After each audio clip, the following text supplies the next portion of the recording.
Bonsoir bien-aimés dans le Seigneur. C'est pour nous une grande joie d'être encore là dans ces lives. Et comme nous l'avons annoncé hier, nous sommes là pour continuer dans notre programme. Et je crois que par la grâce du Seigneur, nous allons atteindre le but que nous nous sommes assignés, que le Seigneur nous a donné, les objectifs, qui est celui prioritairement d'équiper les enfants de Dieu en ces temps spécifiques. Alors vous qui êtes déjà connectés, veuillez nous faire signe. Nous voyons déjà Merlin Kianga, merci de pouvoir partager afin d'inviter les autres amis et qui se joignent à nous. Yes.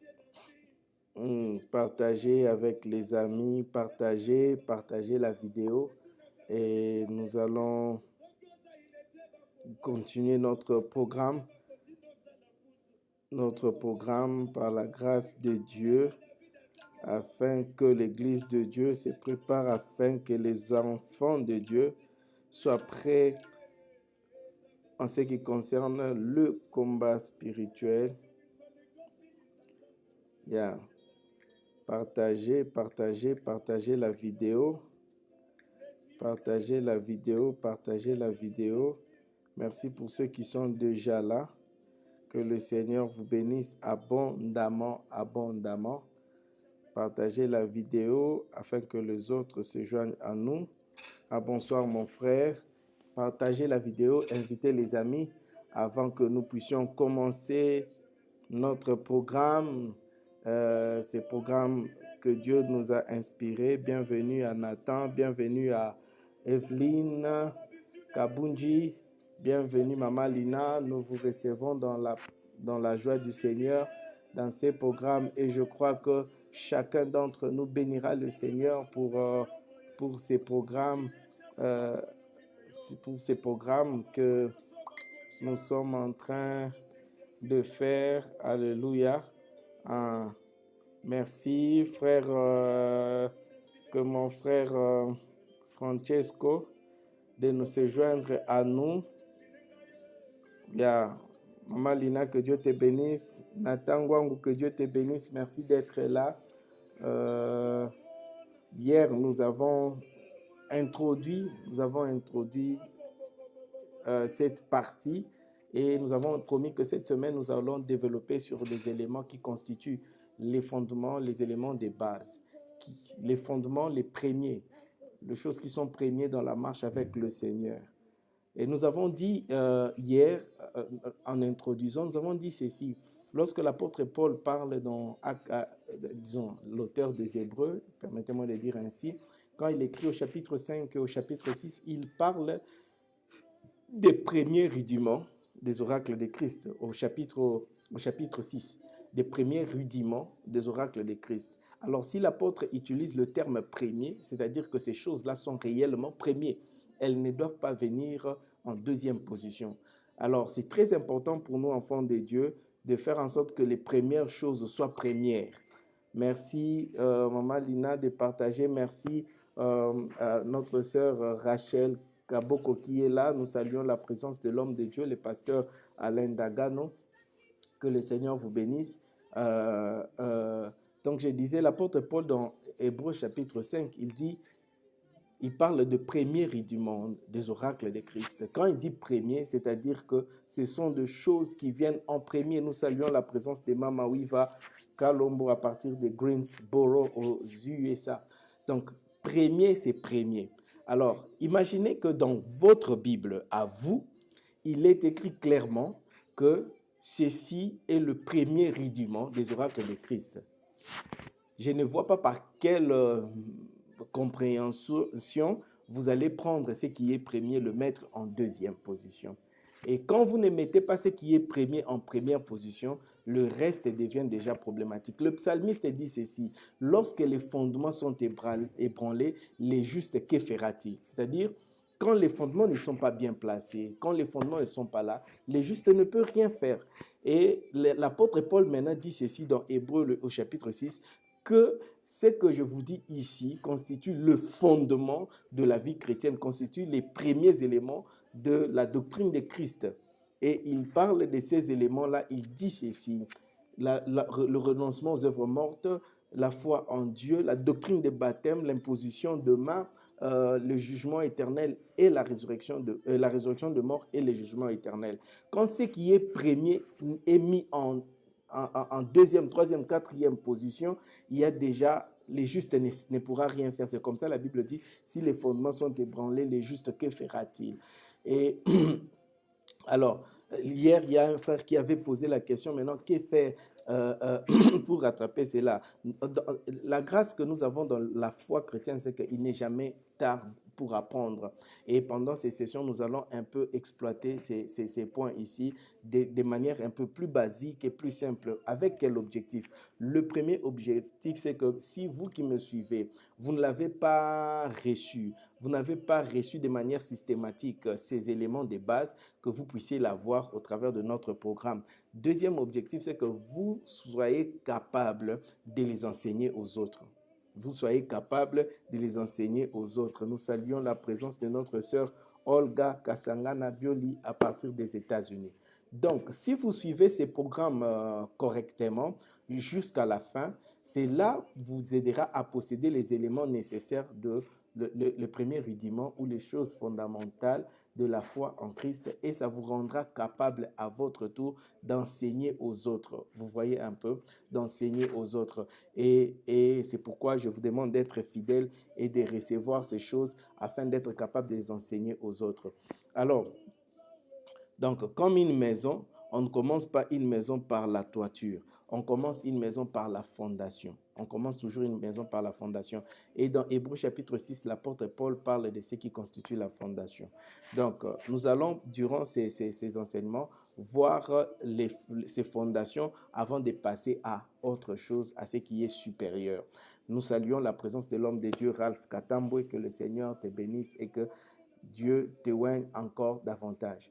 Alors, nous prenons le premier élément. Donc, je répète, les 6 éléments sont le renoncement aux œuvres mortes, la foi en Dieu, la doctrine des baptêmes, l'imposition de mains, la résurrection de mort et puis le jugement éternel. Nous allons exploiter en fond et en large ces choses ici Et soyez libre de poser vos questions pendant que vous suivez les lives. S'il y a quelque chose que vous ne comprenez pas, parce que dans la communication, quelque chose peut être dit et peut être compris autrement ou des travers. Ou bien si vous voulez approfondir l'explication d'une notion que je vais donner, sentez-vous vraiment libre de pouvoir poser la question. Ça nous donnera, ça montrera effectivement que vous suivez avec beaucoup d'intérêt.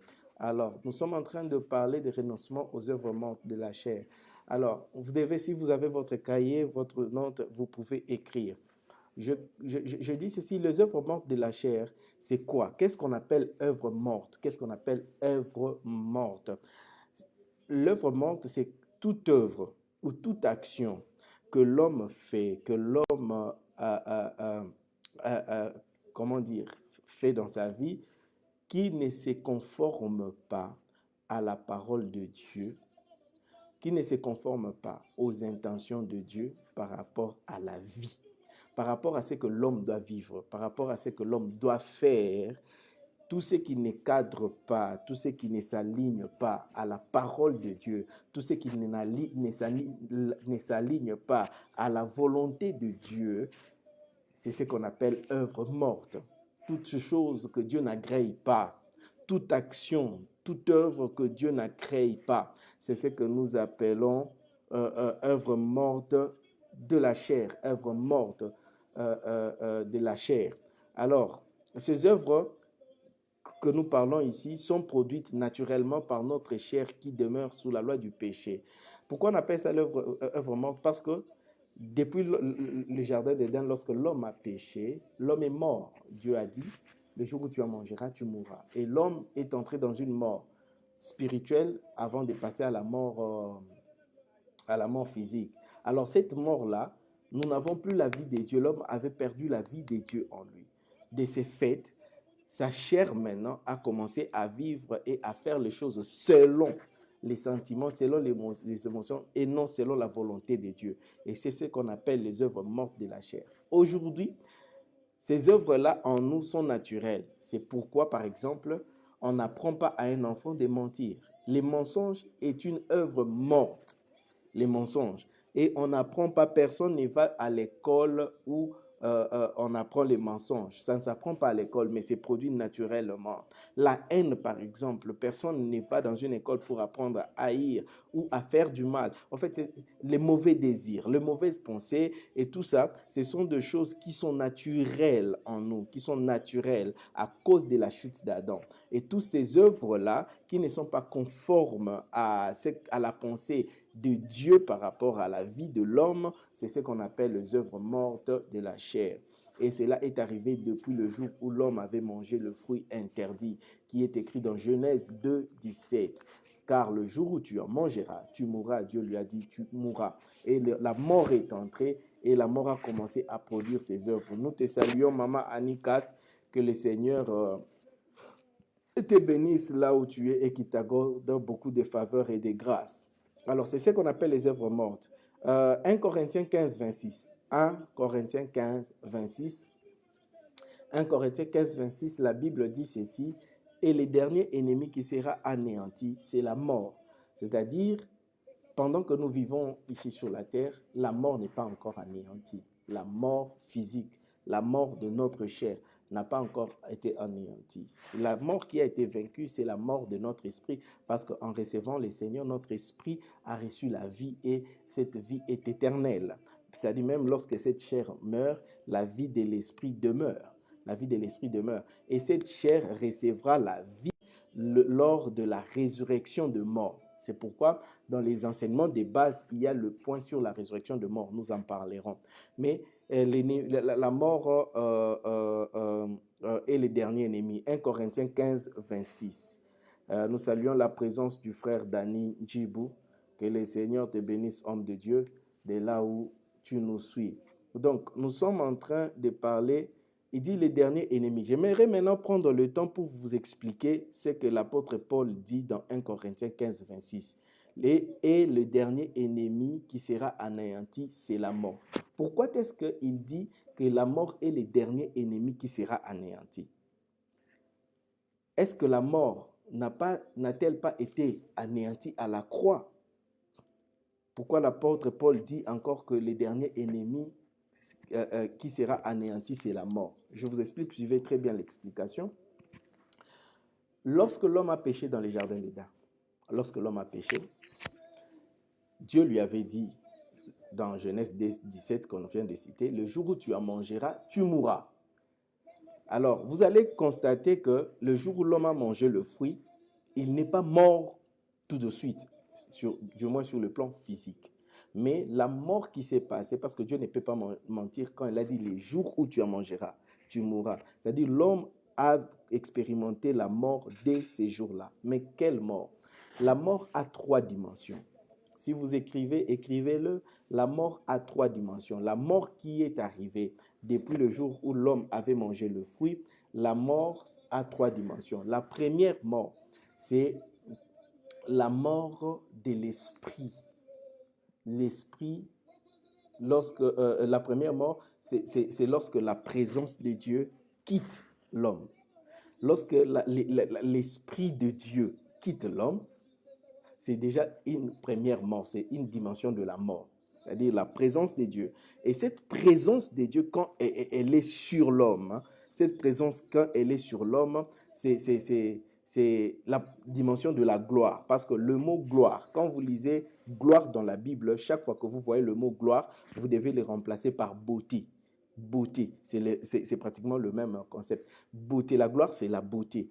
Alors, quand on dit la gloire de Dieu, c'est une dimension de la beauté de Dieu, de la brillance de Dieu. C'est comme ça qu'on parle de la gloire. Alors, quand on écrit la gloire dans la Bible, sa gloire, il vous donnera sa gloire, c'est-à-dire son éclat, sa beauté. Alors, la première dimension de la mort, c'est lorsque cette gloire de Dieu quitte. Cette gloire de Dieu qui couvre l'homme d'une certaine beauté, qui couvre l'homme, qui couvre la nudité de l'homme, qui couvre l'homme de gloire. Lorsque cette gloire-là quitte, c'est la première dimension de la mort. C'est pourquoi quand Adam et Ève ont mangé le fruit, la gloire les a quittés. La beauté, la couverture de Dieu les a quittés. C'est comme ça qu'ils se sont vus nus, un état qui n'était pas bon. Ils se sont vus dans un état délabreux. La gloire les a quittés. C'est la première dimension de la mort. La gloire sur l'individu. La deuxième dimension de la mort, c'est lorsque l'Esprit de Dieu quitte l'homme. Lorsque l'Esprit de Dieu quitte l'homme. Lorsque l'Esprit de Dieu quitte l'homme, ça cause directement la mort de l'esprit de l'homme. Et la mort spirituelle, c'est comme ça. Cette deuxième dimension de la mort est arrivée dans Genèse chapitre 6, lorsque Dieu a dit « Je ne laisserai pas mon esprit lutter indéfiniment dans l'homme ». Dieu a retiré son esprit. Et la troisième dimension de la mort, c'est lorsque l'esprit de l'homme quitte le corps de l'homme. Ça, c'est la mort physique. Le corps reste inanimé, sans vie. Ça, c'est la troisième dimension de mort. Alors, l'homme, quand vous lisez la Bible, vous allez remarquer que l'homme a vécu ces 3 dimensions de la mort. Il a perdu la gloire de Dieu qui le couvrait, il s'est vu nu. Ensuite, l'esprit de l'homme a commencé à quitter l'homme. L'esprit d'Adam a quitté le corps d'Adam à 930 ans. Et c'est dans Genèse 6 que la troisième dimension de la mort s'est accomplie. L'esprit de l'homme, l'esprit de Dieu a quitté l'homme. Maintenant, quand Jésus-Christ vient, qu'est-ce qu'il vient? Il vient restaurer la vie. C'est pourquoi on parle de la vie en abondance. Qu'est-ce que veut dire la vie en abondance? Car Christ nous donne la vie en abondance. C'est-à-dire, il nous redonne la vie dans ces 3 dimensions-là. Il ramène l'Esprit de Dieu en nous. Il ramène la gloire de Dieu sur nous. Et puis, il ramène notre corps mortel ici à la vie. Ça, ce sont les 3. C'est pourquoi on parle de la vie en abondance. Maintenant, quand l'apôtre Paul dit que le 3e ennemi sera anéanti, la mort, c'est parce que jusqu'en ce jour ici, nous qui sommes vivants, nous qui sommes sauvés en Christ, nous n'avons expérimenté que 2 formes de résurrection. La résurrection de l'Esprit de Dieu qui revient en nous, et puis l'Esprit de Dieu qui vient sur nous, comme la gloire de Dieu pour nous couvrir. Alors, Jésus, pour nous sauver de la mort, il devait lui-même expérimenter cette mort-là. Alors, s'il devait expérimenter la mort pour délivrer ceux qui sont morts à 3 dimensions, il doit aussi mourir à 3 dimensions. Jésus-Christ a expérimenté les 3 dimensions de la mort. La première dimension de la mort, Jésus l'a expérimenté à Gethsémane. À Gethsémane, vous allez remarquer que durant tout son parcours, durant toute sa vie, il était loin, l'Esprit de Dieu était sur lui.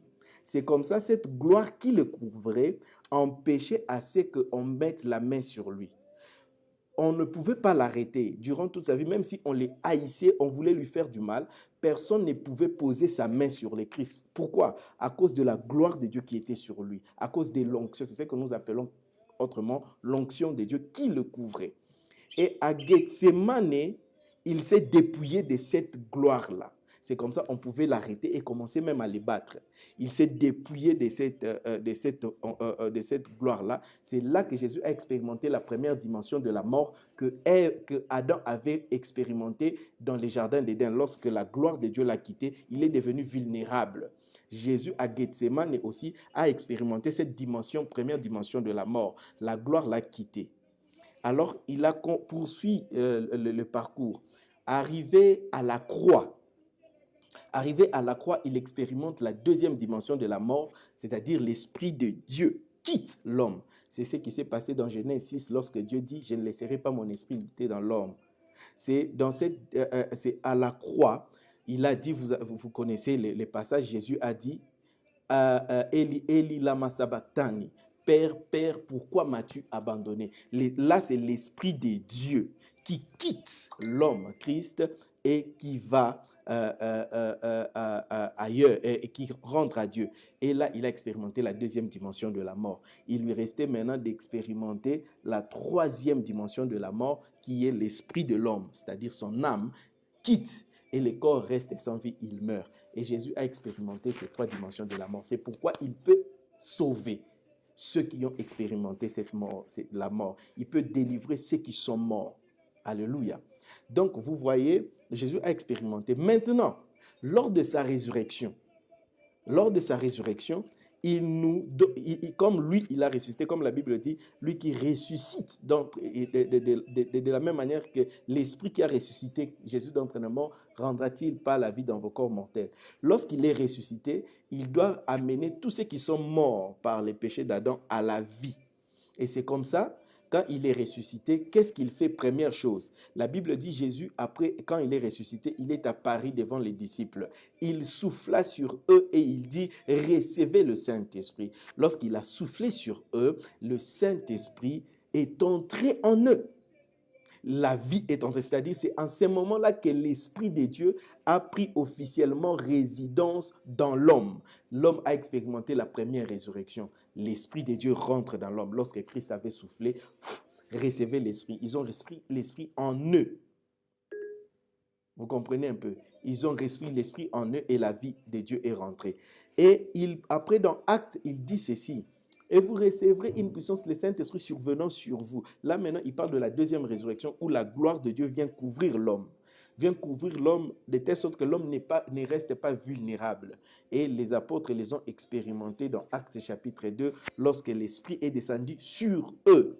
Et ça, c'est la dimension de la gloire de Dieu qui couvre l'homme. Et c'est une résurrection, une deuxième résurrection.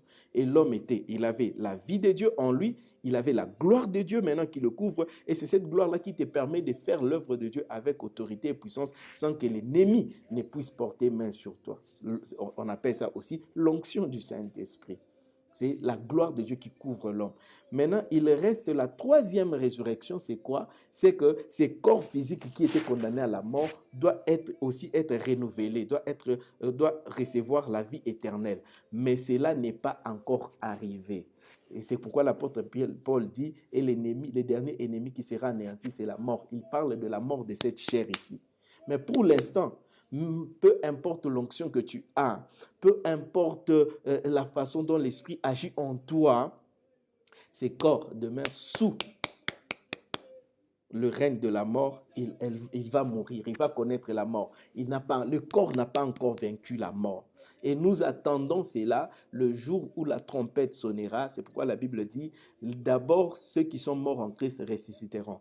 Mais puisque ce corps n'a pas encore été affranchi, puisque ces corps restent encore mortels, c'est pourquoi cette chair ici produit les œuvres mortelles, les œuvres mortes, parce qu'elle est encore sous le règne de la mort. C'est pourquoi ces corps produisent la mort. Et les œuvres qui sont produites par cette chair, c'est ce qu'on appelle les œuvres mortes, des œuvres qui ne sont pas, qui ne s'alignent pas avec la volonté de Dieu. Alors, je crois que cette notion-là, nous l'avons comprise. Si vous n'avez pas bien saisi, posez des questions, on y reviendra, on expliquera. Alors, nous avançons. La Bible déclare ceci dans 1 Corinthiens 15, 53. Car il faut que ces corps corruptibles revêtent l'incorruptibilité et que ces corps mortels revêtent l'immortalité. 1 Corinthiens 15, 53. 1 Corinthiens 15, 53. Il faut que ce corps corruptible revête l'incorruptibilité et que ces corps mortels revêtent l'immortalité. Mais aussi longtemps, c'est-à-dire il y a un temps où ces corps revêtra l'incorruptibilité, mais pour le moment, ce corps est corruptible. Pour le moment, ce corps est mortel, il est influencé, elle peut être, cette chair peut être corrompue. Et ce sont ces actions-là de la corruption qu'on appelle les œuvres mortes. Les œuvres mortes. Romains 6, 12. Romains 6, 12. Que les péchés ne règnent donc au point dans votre corps mortel et n'obéissez pas à ses convoitises. Alors, voilà ce que l'apôtre Paul est en train de dire. Nous sommes sauvés, nous sommes devenus enfants de Dieu, notre esprit a été régénéré, nous avons l'onction de Dieu, mais cette chair reste encore reste encore mortelle et corruptible. Maintenant, lui, il dit dans Romains 6, 12, que les péchés ne règnent donc au point. Que les péchés ne règnent donc point dans votre corps mortel. Il précise votre corps qui est encore mortel. Et il dit, et n'obéissez pas à ses convoitises. Quand il dit n'obéissez pas, c'est parce que cette chair peut vous demander de faire des choses. Parce qu'elle est encore mortelle, elle est corruptible. Et à cause de sa corruptibilité, à cause de sa mort, il va vous demander, le corps va vous pousser à faire des choses. Mais l'apôtre Paul dit, n'obéissez pas à ses convoitises. Ça veut dire ceci. Si dans ta chair, tu sens des mauvais désirs, les désirs de faire le mal, de voler, ta chair te pousse à insulter, ta chair te pousse à faire de mauvaises choses, ça ne veut pas dire que tu n'es pas enfant de Dieu et que tu n'as pas l'esprit de Dieu. Non. Ressentir les mauvais désirs, ressentir les mauvaises, de mauvaises pulsions, ne veut pas dire que vous n'êtes pas sauvé. Non, ce n'est pas un signe que tu es devenu, comme on dit en anglais, sinful. Not at all. Ça veut simplement dire, ça te montre simplement que tu es dans un corps mortel, un corps corruptible. Mais l'esprit qui est régénéré en toi et la gloire de Dieu qui est sur toi te permet d'avoir le pouvoir, la capacité de ne pas obéir à ce que le corps te demande. Donc, ressentir le besoin de péché n'est pas un péché. Ressentir le besoin de faire le mal n'est pas le péché. Le péché, c'est lorsque tu obéis à ces convoitises-là.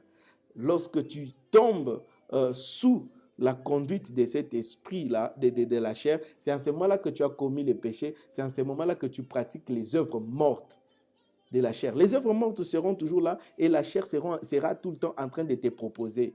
C'est-à-dire que tu peux être dans un milieu avec quelqu'un et puis la personne te fait du mal ou bien qu'elle dit quelque chose de mal. La première intention, c'est de répliquer. Mais la Bible dit ici, n'obéissez pas à ces convoitises. Ça, cette pulsion-là, c'est la chair qui te pousse à faire quelque chose. Mais l'apôtre Paul dit, n'obéissez pas. Et pour ne pas obéir aux pulsions de la chair, pour ne pas obéir aux œuvres de la chair, il n'y a que celui qui a reçu l'Esprit de Dieu et qui a la gloire de Dieu sur lui, qui peut avoir la capacité de résister à la proposition de la chair, de ne pas obéir aux convoitises de la chair. Mais si tu n'es pas rempli du Saint-Esprit, si tu n'as pas l'Esprit de Dieu en toi, si tu n'as pas la gloire de Dieu qui te couvre, bien-aimé, chaque fois que la chair te proposera, tu peux résister une fois, deux fois, trois fois, mais tu tomberas.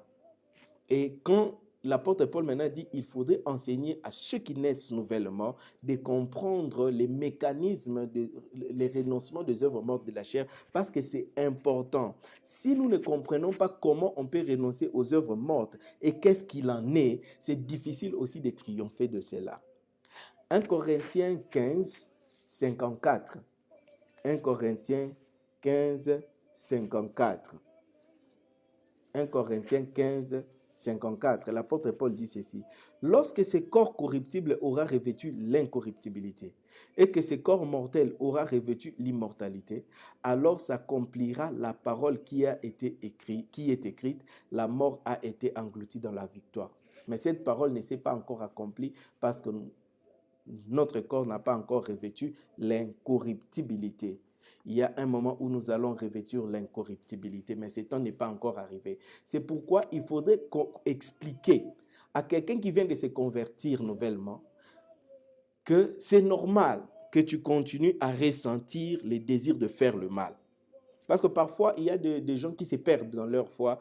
Les diables torturent parfois les nouveaux convertis. C'est-à-dire la personne vient de recevoir Christ avec joie, avec excitation, il est là, mais il se retrouve parfois, il a fait la même chose qu'il faisait quand il était dans le monde.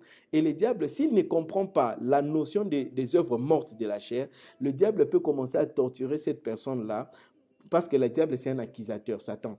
Il va commencer à torturer cette personne-là pour lui dire, ah, tu es enfant de Dieu, voilà ce que tu fais. Tu es enfant de Dieu, voilà ce que tu fais. Et il y a d'autres personnes qui abandonnent même, les ailes meurent. Leurs ailes finissent par mourir et s'éteindre à cause des accusations du diable. Et si la personne n'a pas compris cette notion fondamentale sur les œuvres mortes, c'est difficile qu'il résiste. Mais si quelqu'un qui vient de se convertir reçoit cette notion ici, vous verrez qu'il va mieux gérer ces problèmes qu'il aura à vivre pendant un long moment dans sa marche avec le Seigneur, c'est-à-dire ressentir les mauvais désirs, ressentir des mauvaises pulsions, ressentir les désirs de faire le mal, ressentir la même chose que tu ressentais dans le monde. Parce que tu n'as pas changé de corps. Ce même corps-là va continuer à fonctionner d'abord dans les rythmes des choses du monde, mais l'esprit maintenant en toi, plus il grandit, plus tu fais grandir l'homme intérieur, tu obtiens la capacité de ne pas obéir à toutes ces pulsions de la chair, jusqu'à ce qu'à un certain moment, la voix de la chair deviendra vraiment petite et tu seras fort. Mais au début de la vie chrétienne, c'est un grand combat et il faudrait bien éclairer la personne afin qu'il sache comment dealer avec cela. Parce que c'est ce qui fait que, faute de la compréhension de la notion des œuvres mortes de la chair, beaucoup de chrétiens jusqu'aujourd'hui, malgré les années dans la foi, ils ne parviennent pas à assujettir la chair. Ils ne parviennent pas à résister contre les propositions de la chair. C'est simplement parce que tu n'as pas encore compris la notion des œuvres mortes de la chair. Si tu comprends très bien la notion des œuvres mortes de la chair, tu verras que plus vite tu auras la capacité de vaincre les mauvais désirs, de vaincre les mauvaises pulsions, de vaincre les propositions de la chair. Tu auras la capacité de ne pas obéir. Maintenant, je veux expliquer une notion, les lois spirituelles. Pour ceux qui écrivent, vous pouvez écrire l'intitulé de cette partie-ci, les lois spirituelles. Romains, chapitre 8, 1 à 2. Romains, chapitre 8, 1 à 2. La Bible dit ceci. Il n'y a donc maintenant aucune condamnation pour ceux qui sont en Jésus-Christ, lesquels ne marchent point selon la chair, mais selon l'esprit. Parce que la loi de l'esprit de vie en Jésus-Christ m'a affranchi de la loi du péché et de la mort. Je répète la lecture de Romains 8, 1 à 2. Il n'y a donc maintenant aucune condamnation pour ceux qui sont en Christ Jésus, lesquels ne marchent point selon la chair, mais selon l'esprit. Parce que la loi de l'esprit de vie qui est en Jésus-Christ m'a affranchi de la loi du péché et de la mort. Dans ces textes, nous ressortissons deux lois. Nous ressortissons deux lois. Il y a la loi du péché et de la mort, et puis il y a la loi de l'esprit de vie.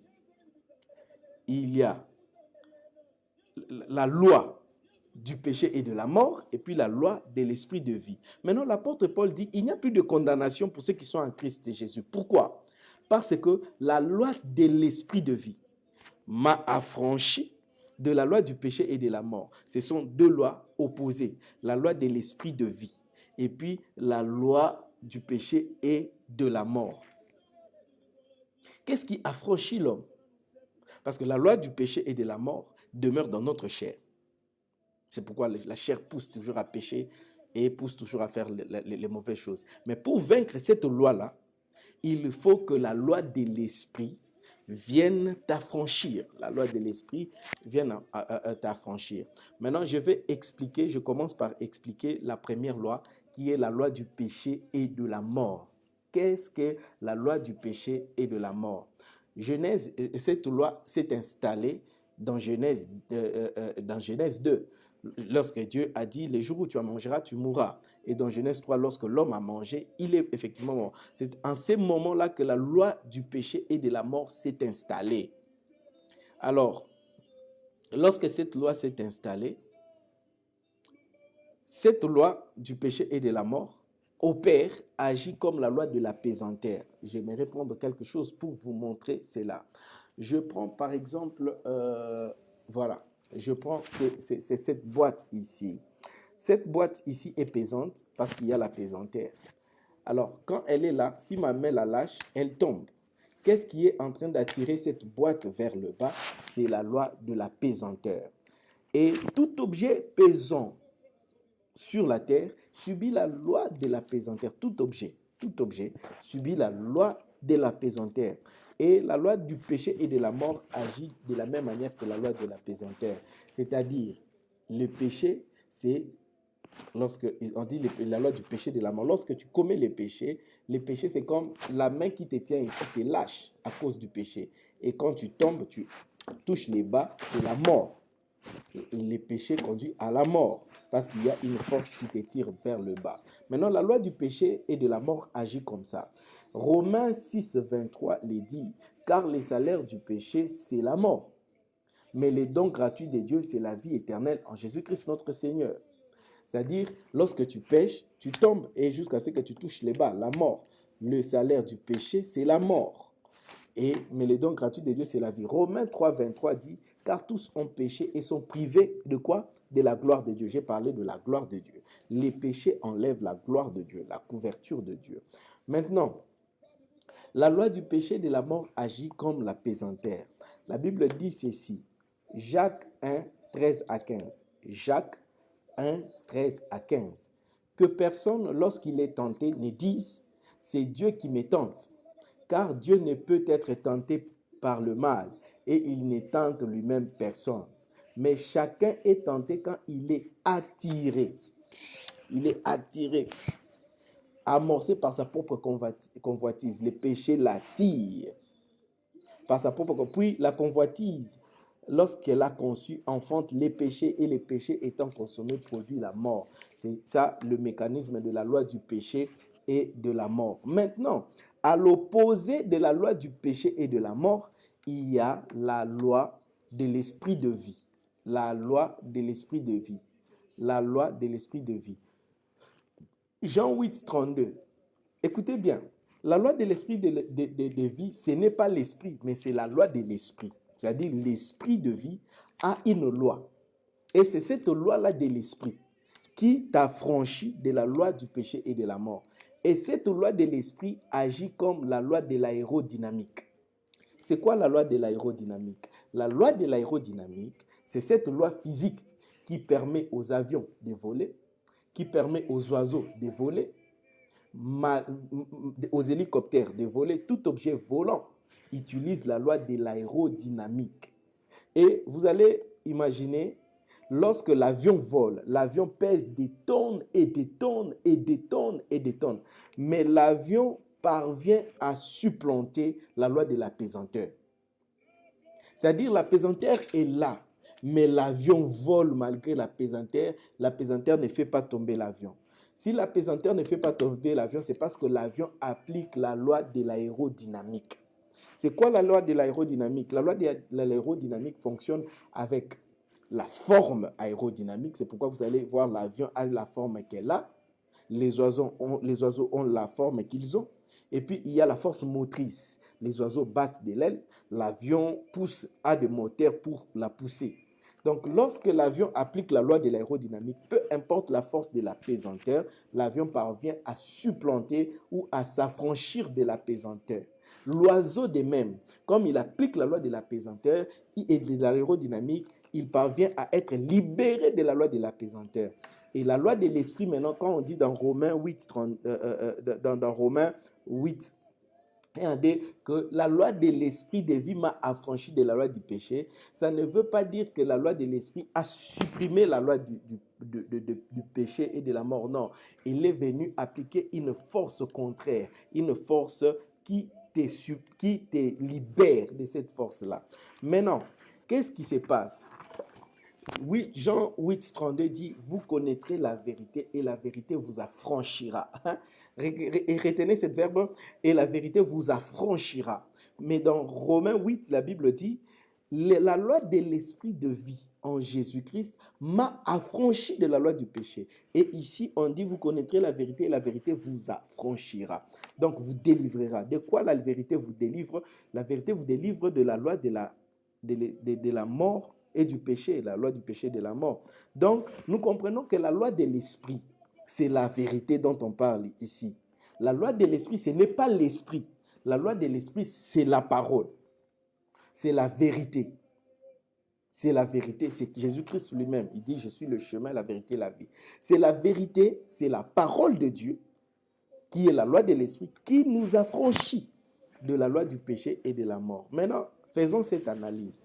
Lorsque l'avion vole dans les airs, l'avion peut monter parce que l'avion applique la loi de l'aérodynamique. Et puisque l'avion est en train de voler, ça ne veut pas dire que la pesanteur a arrêté d'attirer l'avion. Non.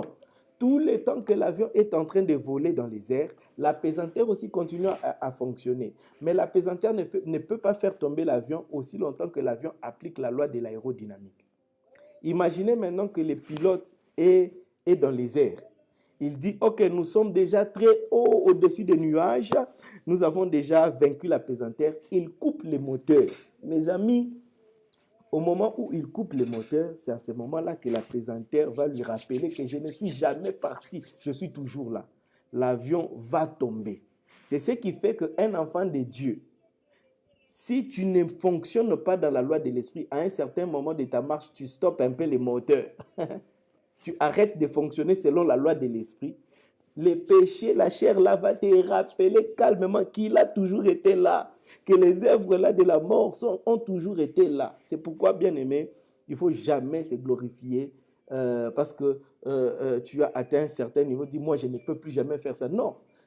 Ce qui te garde, c'est la loi de l'esprit. Aussi longtemps que tu marches selon la loi de l'esprit, tu ne vas pas connaître être tiré par la pesanteur. C'est pourquoi toute histoire que vous entendez, un certain homme de Dieu, il est tombé dans les péchés. Qu'est-ce qui s'est passé? L'homme de Dieu a agi comme l'avion. Hein? L'avion qui est monté dans les airs, arrivé très haut. Le pilote s'est dit, ok, je suis déjà très haut. D'ailleurs, la terre est restée très loin. Je peux couper les moteurs. C'est-à-dire, quand vous entendez un homme de Dieu tomber, c'est-à-dire qu'il a coupé les moteurs. Il avait cru que c'est fini, avec la chair c'est fini. Et la pesanteur l'a rappelé que mon ami, je ne suis jamais parti, j'ai toujours été là. Ce n'est pas toi qui m'as vaincu, c'est la loi que tu appliques qui te garde. C'est pourquoi nous devons faire comprendre ces deux notions ici, très essentielles, à ceux qui se convertissent nouvellement, pour leur dire, écoute, la chair ne t'abandonnera jamais, jusqu'au jour, au dernier jour, et elle sera toujours en train de t'attirer. Mais pour vaincre cela, ce n'est pas par tes efforts mentaux, ce n'est pas par tes efforts personnels, ce n'est pas non plus par tes disciplines. Non, les disciplines sont bonnes, mais ce n'est pas ça qui préserve de la chute du péché. Ce qui délivre de la loi du péché et de la mort, c'est la loi de l'esprit. C'est la loi de l'esprit de vie, c'est-à-dire la vérité, c'est-à-dire la parole de Dieu. La parole de Dieu. Jean 6, 63. C'est l'esprit qui vivifie. La chair ne sert de rien. Les paroles que je vous ai dites sont esprit et vie. Vous comprenez un peu? C'est comme ça même la même chose avec un oiseau. Imaginez un oiseau il monte, il monte, il monte, il monte. Et puis, il s'est dit, ah, je suis déjà au-dessus, je vais fermer mes ailes. Comme je suis déjà très loin au-dessus là-bas, si l'oiseau fait l'erreur de fermer ses ailes pendant qu'il est au-dessus, l'apaisanteur va lui rappeler que mon ami, je n'étais jamais abandonné, je suis toujours là. L'oiseau va tomber pique jusqu'à terre. Donc, pour que l'oiseau demeure au-dessus, qu'il triomphe de l'apaisanteur, il doit constamment garder ses ailes ouvertes. Il doit constamment utiliser la force de ses ailes pour rester dans les airs. Et nous, ce qui nous maintient maintenant à triompher des œuvres de la chair, à ne pas tomber dans la loi du péché et de la mort, c'est lorsque nous fonctionnons en permanence selon la loi de l'esprit. Lorsque nous fonctionnons en permanence selon la loi de l'esprit, qui est la parole de Dieu, c'est alors que nous triomphons. Mais cette parole-là, il faudrait maintenant la connaître de manière structurée et convenable, telles que les choses que je suis en train de vous enseigner ici. L'apôtre dit, c'est ça qui constitue la base. Si tu ne l'as pas, c'est difficile aussi que dans ta vie, que tu constates que tu as réellement triomphé de la loi du péché, que tu es réellement affranchi de la loi du péché. C'est pourquoi c'est très important et cette notion est fondamentale. Donc, je résume cette partie pour dire, la loi du péché et de la mort agit comme la loi de l'apaisanteur et la loi de l'esprit de vie en Jésus-Christ agit comme la loi de l'aérodynamique. Toutes les lois sont là, mais il y a une loi qui est plus forte que l'autre, l'aérodynamique. Lorsque l'avion, malgré son poids, applique cette loi-là, il est triomphé. C'est pourquoi tout homme aussi, malgré son passé, malgré les péchés qu'il a eu à commettre dans sa vie, malgré les atrocités qu'il a pu commis dans sa vie, c'est-à-dire ça constitue un poids. Mais si seulement cette personne-là applique la loi de l'aérodynamique, il sera affranchi. De la même manière, même les avions les plus lourds s'affranchissent de l'apaisanteur et volent parce qu'ils appliquent correctement la loi de l'aérodynamique. Et si quelqu'un comporte convenablement la loi de l'esprit, peu importe les choses qu'il a commises dans les passés, peu importe, c'est pourquoi la Bible déclare dans Romains 8 qu'il n'y a plus de condamnation. C'est-à-dire, parce que la loi de l'esprit m'a affranchi. Celui qui applique la loi de l'esprit, peu importe le poids du péché qu'il y a eu dans sa vie, peu importe le poids des malédictions qu'il y a eu dans sa vie, cette loi-là va l'affranchir et l'affranchir totalement. Et pour qu'il demeure toujours affranchi, il doit appliquer cette loi de manière continue, de manière continue, de manière continue. C'est ce qui nous fait triompher des œuvres mortes de la chair. L'œuvre morte de la chair. Romains 8, 10 à 13, la Bible dit ceci. Et si Christ est en vous, Romains 8, 10 à 13, Romains 8, 10 à 13, Romains 8, 10 à 13. Et si Christ est en vous, le corps, il est vrai, est mort à cause du péché, mais l'esprit est vie à cause de la justice. Et si l'esprit de celui qui a ressuscité Jésus d'entre les morts habite en vous, celui qui a ressuscité Christ d'entre les morts rendra aussi la vie à vos corps mortels par son esprit qui habite en vous. Ainsi donc, frères, nous ne sommes point redevables à la chair pour vivre selon la chair. Si vous vivez selon la chair, vous mourrez. Mais si par l'esprit, vous faites mourir les actions du corps, vous vivrez. Par l'esprit veut dire par la loi de l'esprit. En appliquant la loi de l'esprit, vous faites mourir les actions de la chair. Donc, celui qui marche selon la loi de l'esprit, celui qui applique la loi de l'esprit, il fera mourir les actions de la chair. Autrement dit, les œuvres de la chair. Tu les feras mourir. Et tu vas constater la liberté des enfants de Dieu. Tu vas constater que le mal est autour de toi, mais toi, tu n'es plus attiré par cela. Tu n'obéis plus aux œuvres de la mort parce que tu vis selon la loi de l'esprit. Galates 5, 16, la Bible dit, « J'ai dit donc, marchez selon l'esprit. » Marcher selon l'esprit veut dire marcher selon la loi de l'esprit. Marcher selon l'esprit et vous n'accomplirez pas les désirs de la chair. Veut dire marcher selon l'esprit, vous appliquez la loi de l'esprit et vous serez affranchis de la loi du péché et de la mort.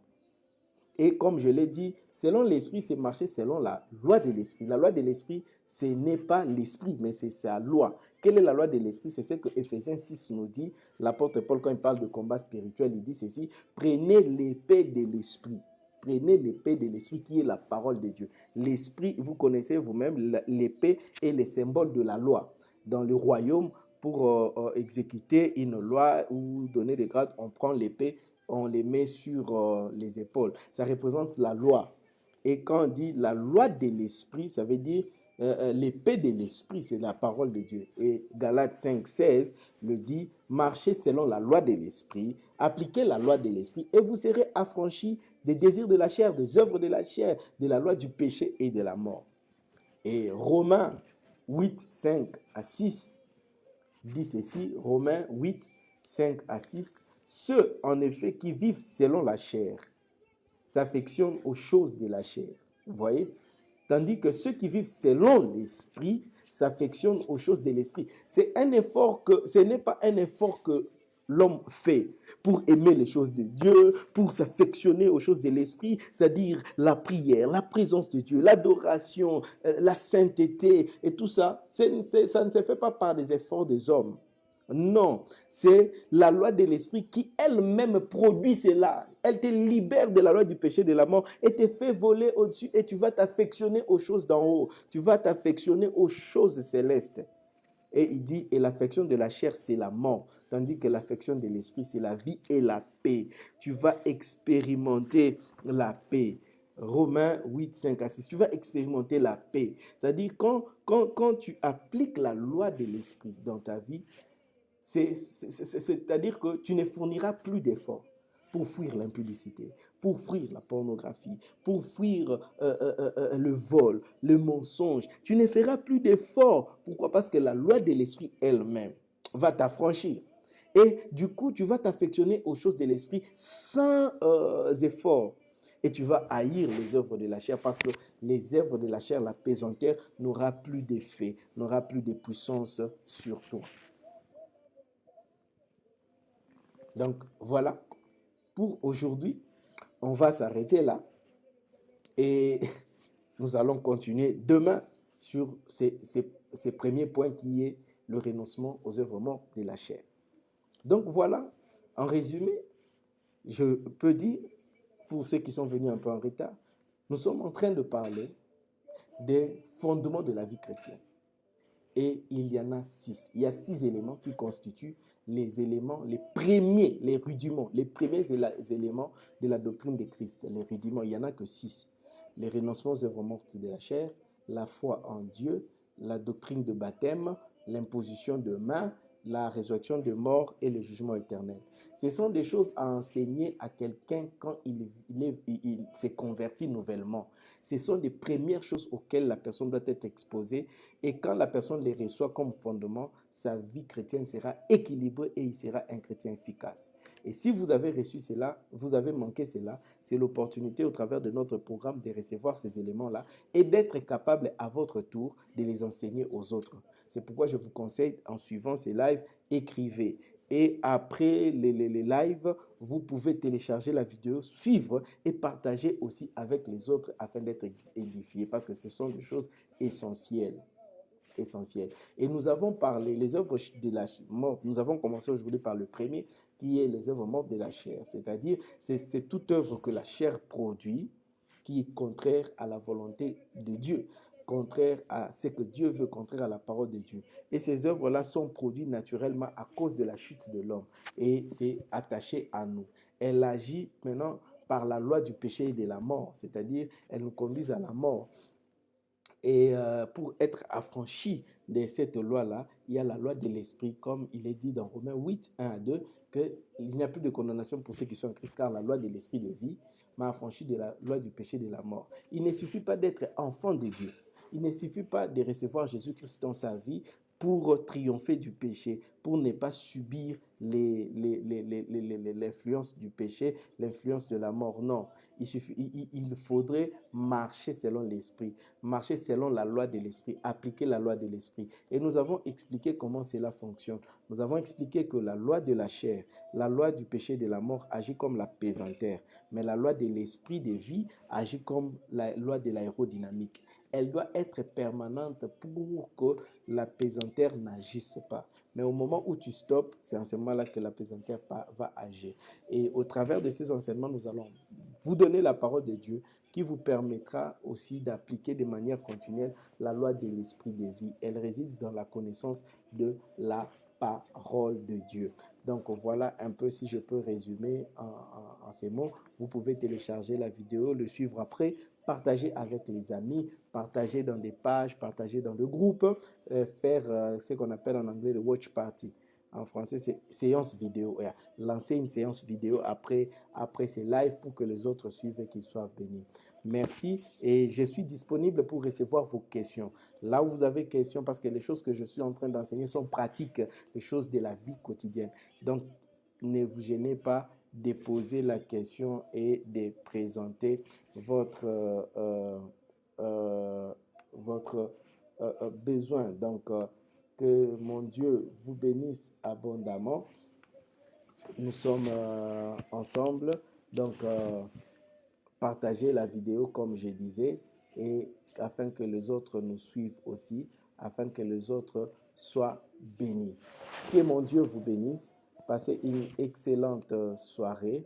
Passez une excellente nuit. Que la main de Dieu soit sur vous et que le Saint-Esprit puisse arroser ses paroles dans vos cœurs et qu'elles produisent beaucoup de fruits et de fruits qui demeurent. De fruits qui demeurent. Que la grâce de Dieu soit sur vous. Que la main de mon Dieu vous conduise. Et nous continuons demain. Ne ratez pas notre rendez-vous. Nous commençons à partir de 21h, heure de Kinshasa. Prenons rendez-vous pour demain. Que Dieu vous bénisse. Revoyez vos notes, revoyez la vidéo et posez vos questions. À demain. Que Dieu vous bénisse.